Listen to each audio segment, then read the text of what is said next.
Officers responded to the 2500 block of Ontario Road Northwest.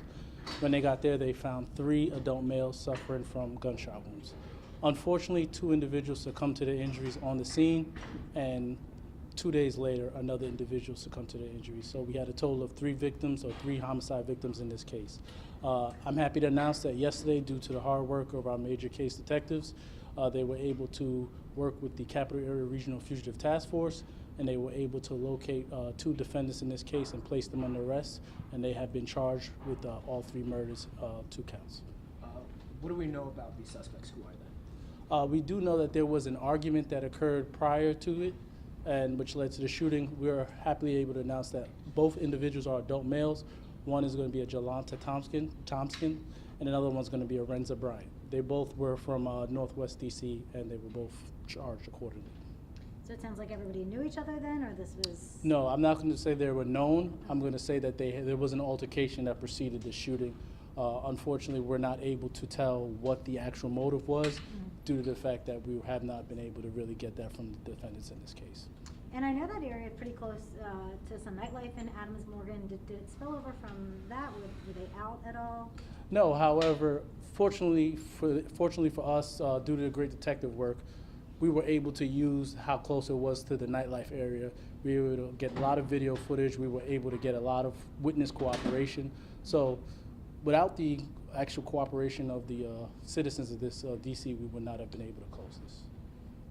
You know, just your message for members of this community who've been sort of watching over the last few months. You know, crime is on everybody's mind. So now we see sort of you guys wrapping up this case. I mean, what would you like them to know? I would like them to know we don't quit. I mean, this was a particularly busy week for us, and we took our time. We were able to get a lot of cooperation, and I want to let people know that if they cooperate with us, it's going to lead to more case closures. Unfortunately, we're seeing what we normally see. A lot of these homicides that we're seeing are based to poor conflict resolution.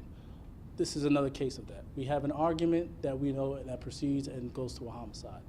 Unfortunately, we don't have the conflict resolution out there needed to stop a lot of these homicides that could be avoided just by working things out another way. Again, who are the suspects that are now facing charges? One is going to be a Jolanta Thompson's, and the other one's going to be a Renza Bryant. And we'll have that for you in the release. Okay, great. That will go out immediately after. Both adult males. Both adult males. Do they have a criminal history? Are you guys familiar? I'm not able to speak to that right now, but that will be released. Okay. And I mean, you kind of said it, but we hear the same thing over and over again. People need to stop picking up guns for arguments.